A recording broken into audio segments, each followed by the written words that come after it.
തേജസ്സിൽ വാഴുവാനെന്നെ വിളിച്ച നാഥായിന്നു ഞാൻ ചെയ്തിടണമോ?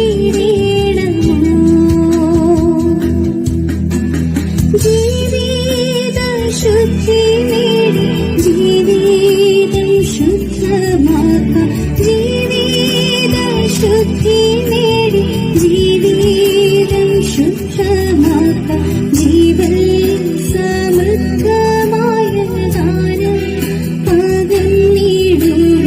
ജീവൻ സമൃദ്ധമായ ദാനം പകർന്നിടുക.